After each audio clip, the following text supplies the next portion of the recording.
Have you ever had something taken from you that you can never get back? Not just an object, but a piece of your history, your childhood, your memories? That's what my sister did to me. She sold our family home, the house where we grew up, where our parents raised us, where every holiday and birthday and milestone happened without even telling me. So I did the only logical thing. I bought her house, in secret, and evicted her. My name's Nina. I'm 36 years old, and this is the story of how my older sister's greed cost her everything. Let me start with the house. Our family home, a beautiful 3-bedroom craftsman in Portland. My parents bought it in 1985, 2 years before I was born. Raised me and my sister Carmen there. Every room had a memory. The kitchen where Mom taught us to make tamales every Christmas. The backyard where Dad built us a treehouse. The living room where we'd have family movie nights. The porch where I took prom photos. Carmen got married in the backyard. That house wasn't just a building. It was our foundation, our history, our home. Dad passed away 5 years ago. Heart attack. It was sudden and devastating. Mom struggled after that. The house felt too big, too empty without him. But she stayed because it was filled with memories of their life together. Last year, Mom was diagnosed with Alzheimer's. Early stages, but progressing. She couldn't live alone anymore. Couldn't manage the house. We had to move her to a memory care facility. It broke my heart, but it was the right decision. She needed professional care, people around her 24/7, and medical supervision. The question became, what do we do with the house? Carmen and I met to discuss it. I suggested we keep it. Rent it out, maybe. Use the rental income to help pay for Mom's care. But keep it in the family. Keep that connection. That's not practical, Carmen said. The house needs work. The roof is old. The plumbing's outdated. It's not worth the hassle. It's our childhood home, Carmen. It's worth the hassle. You're being sentimental. It's just a house. Just a house. Those words stung. But I let it go. Figured we'd find a compromise. We agreed to table the discussion. Mom had just moved into the facility. We were all emotional. We'd revisit it in a few months. That was the plan. But Carmen had other ideas. 3 months later, I got a call from a number I didn't recognize. Is this Nina Rodriguez? Yes, who's this? My name's Tom Chun. I just bought a house on Maple Street. The previous owner listed you as someone to contact about items left in the basement. My blood ran cold. What house on Maple Street? 724 Maple. The craftsman with the blue shutters. That was our address. Our family home. I'm sorry, there must be a mistake. That house isn't for sale. Ma'am, I closed on it 2 weeks ago. I have the deed. Maybe you should talk to Carmen Rodriguez? She's the one who sold it to me. I felt like I'd been punched in the stomach. She sold it. Yes, ma'am. Is there a problem? No, no problem. I'll come by this weekend to get whatever's in the basement. Thank you for calling. I hung up and immediately called Carmen. You sold the house? Without talking to me. Nina, we talked about this. No, we said we'd discuss it later. You sold our family home without even telling me. The market was good. I got a great offer. It made sense to sell. You didn't even give me a chance to buy it. I would have bought it from you. With what money? You're a teacher. You can't afford a house in Portland. That hurt, because it was true. I made decent money, but not enough to buy a house in Portland's insane market. That's not the point. The point is, you made this decision without me. I have power of attorney for Mom's affairs. I can make these decisions. Power of attorney doesn't mean you ignore the rest of the family. I did what was best for Mom. The money from the sale will pay for her care for years. That's what matters. What matters is you betrayed me. You took away the one connection we had to our childhood. You're being dramatic. It's just a house. There it was again. Just a house. Where's my share of the money? What share? The house was in Mom's name. The money goes to her care. Carmen, I'm her daughter, too. I have a right to know how that money's being managed. And you will, when the time comes. Right now, it's in an account for Mom's care. That's all you need to know. Something in her tone made me suspicious. You didn't put it all toward her care, did you? I don't have to explain my financial decisions to you. If you use Mom's money for yourself, That's elder abuse. That's illegal. Don't threaten me, Nina. I'm the one handling everything while you play teacher and pretend to be too pure for money." And she hung up on me. I sat there, shaking with anger. My sister had sold our family home without telling me, and I was pretty sure she'd pocketed at least some of the money. I needed to know the truth. I hired a lawyer, explained the situation. My sister has the power of attorney for our mother. She sold our family home and claims the money is going to Mom's care. But I think she kept some for herself.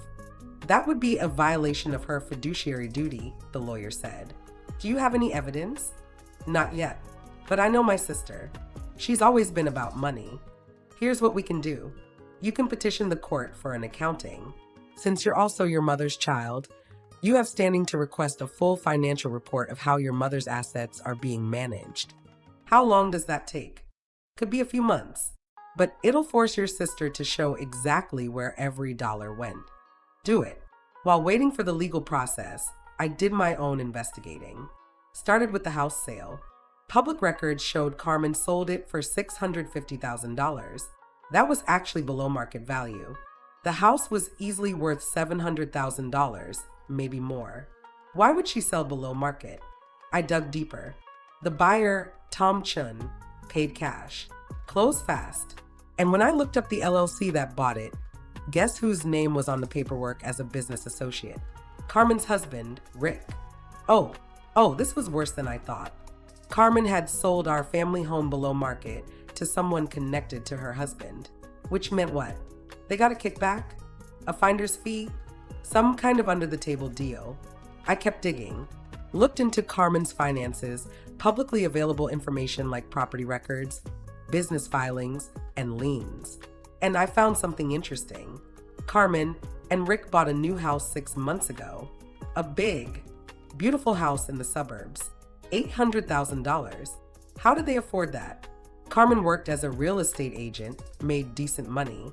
Rick was in sales, good income, but not $800,000 house is good. Unless they'd gotten a sudden influx of cash, like from selling a house and pocketing money that should have gone to elder care.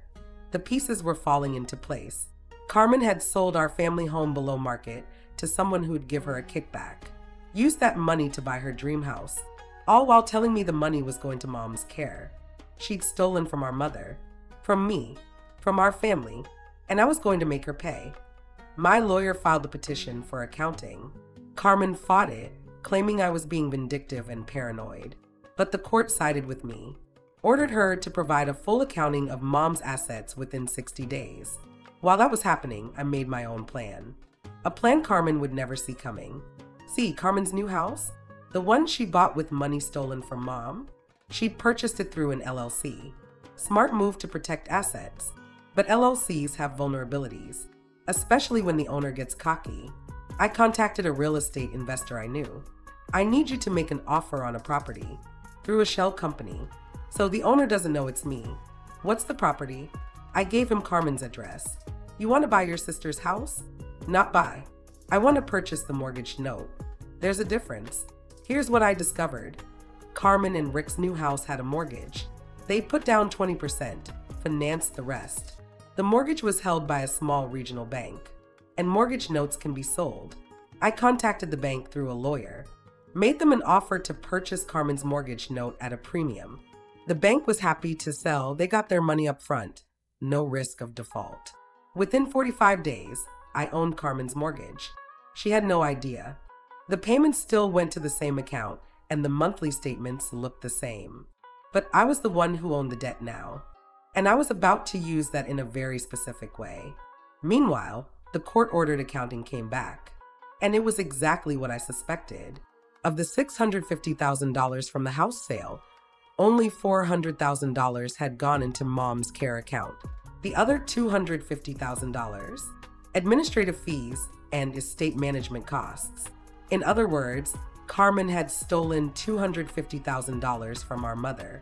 My lawyer looked at the numbers. This is textbook elder financial abuse. She's violated her fiduciary duty. You can sue her. You can also report this to Adult Protective Services. I want to sue. I want every penny back, plus damages. We'll file this week. Perfect. because I was about to file something else, too. I gave Carmen one chance. Called her before filing the lawsuit. Carmen, I got the accounting. I know you took $250,000 from Mom's house sale. Silence. Then, I don't know what you're talking about. The court-ordered accounting shows $250,000 in administrative fees. That's our mother's money. You stole it. Those were legitimate expenses. No, they weren't. I have a lawyer. I have the bank records. I know exactly what you did. You sold the house below market to someone connected to Rick, got a kickback, pocketed $250,000, and bought yourself a fancy new house. You can't prove that. Actually, I can. I have the LLC paperwork, the bank records, the timeline, everything. More silence. Here's what's going to happen, I continued. You're going to return every penny you stole. You're going to resign with the power of attorney. And you're going to apologize to Mom, even if she doesn't remember it. Or what? Or I file a lawsuit. I report you to Adult Protective Services. I make sure everyone in your real estate office knows you stole from your own mother. Your career, over. Your reputation, destroyed. You wouldn't dare. Try me. Even if I wanted to return the money, I can't. It's tied up in investments. You mean it's tied up in your house? The one you bought with stolen money. So what am I supposed to do, sell my house? That's exactly what you're going to do. You have 30 days. Return the $250,000 or I'm filing. This is insane. That's my home. It was Mom's money. You stole from her to buy it. I'm not doing this, Nina. You want to sue me? Fine. Sue me. Good luck getting anything. She hung up. Okay then. Plan B. The next day, I filed the lawsuit. Elder financial abuse. Breach of fiduciary duty. Demanding return of $250,000 plus damages and attorney fees. I also called the mortgage company, the one I now owned. I'm calling about account number Carmen's mortgage. I want to accelerate the loan. Accelerate? Why? I have that right under the terms. I'm calling the full balance, due in 30 days. Ma'am, that's unusual. May I ask why? I own this note. I can do what I want with it. The borrower violates the terms, specifically the clause about material misrepresentation of asset sources. I want the full balance paid in 30 days, or I'm foreclosing. I'll send the notice. Carmen got the notice 2 days later. According to her frantic voicemail, she lost her mind. Nina, what the hell did you do? I got a notice saying my mortgage is being called due. They're saying I have 30 days to pay $640,000, or they'll foreclose. This is insane. You need to fix this. I didn't call her back. Just sent a text. You have something I want. I have something you want. Let's talk. We met at a coffee shop. Neutral territory. Carmen looked terrible, stressed, angry, scared. You bought my mortgage, she hissed. How is that even legal? Completely legal. Mortgage notes are sold all the time. I purchased yours from the bank. Now I own it, and I'm calling it due. You can't do this. I already did. You have 30 days to pay $640,000, or I will foreclose. After which I'll own your house. This is revenge. This is vindictive. No, this is consequences. You stole from our mother. You sold our childhood home without telling me. You pocketed money that should have gone to her care. Now you're facing the results of those choices. I can't pay $640,000 in 30 days. Nobody can. Then here's the deal. You return the $250,000 you stole. Every penny. You resign from the power of attorney immediately. You sign a confession admitting what you did. And I'll restructure your mortgage back to normal terms. A confession? So you can use it against me. So you're held accountable. Sign it or lose your house. Your choice. She glared at me. I hate you. I don't care. Do we have a deal? She looked away. I could see her calculating. Could she get $640,000 in 30 days? Could she refinance? Could Rick's family help? None of those options was viable. She was trapped. If I do this, you drop the lawsuit? Yes. You return the money, resign POA, sign the confession, and I drop the lawsuit and restructure your mortgage. How do I know you'll actually restructure it? I'll put it in writing. Signed contract. My lawyer will draft it. But you have to do your part first. She sat there for a long time. Finally, fine. I'll get you the money. You have 2 weeks. After that, I filed for foreclosure. She got up and left without another word.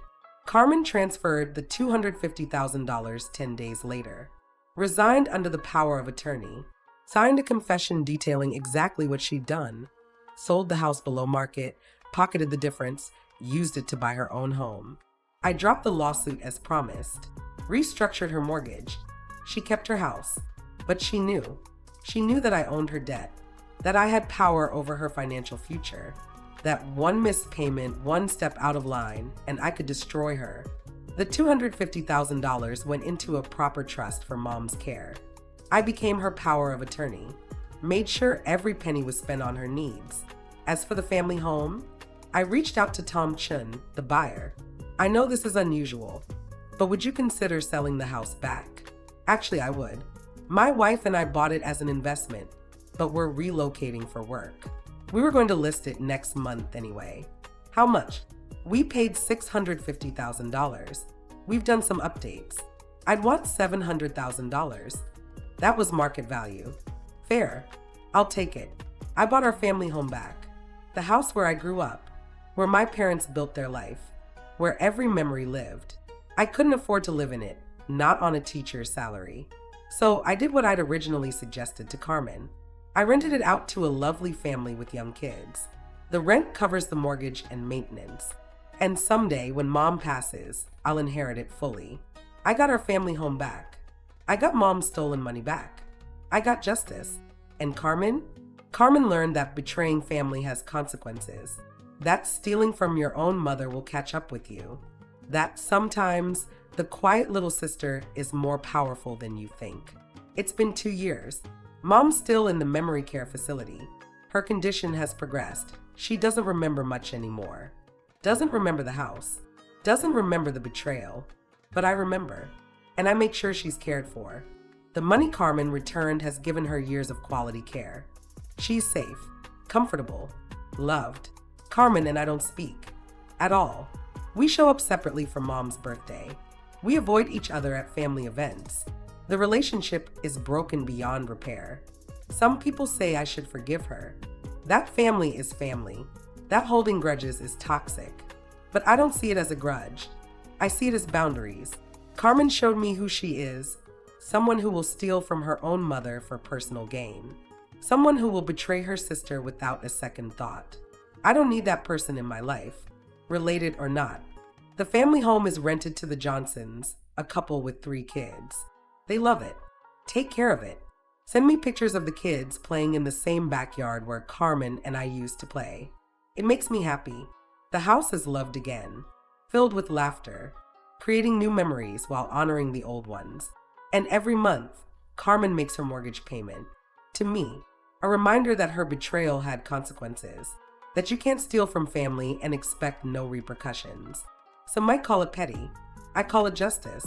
If there's one thing I've learned from all this, it's that silence isn't surrender. When Carmen sold our family home, I could have screamed, could have made a scene, could have let emotion drive my response. Instead, I got strategic. I investigated. I planned. I utilized the legal system and financial leverage to recover what was taken from me. Not just the money, the house, the justice, the power. Carmen thought being the older sister, having power of attorney, and being a successful real estate agent made her untouchable. So I was just a naive teacher who wouldn't fight back. She was wrong. To anyone dealing with family betrayal, especially financial betrayal, here's my advice: document everything. Know your legal rights. Don't let emotion override strategy. And use every tool available to hold people accountable. Blood doesn't excuse theft. Family doesn't excuse betrayal. And being the quiet one doesn't mean being the weak one. My sister sold our family home, so I bought hers. And now she pays me every month to live in the house she bought with stolen money. That's not revenge. That's the consequence. And she earned every single one of them.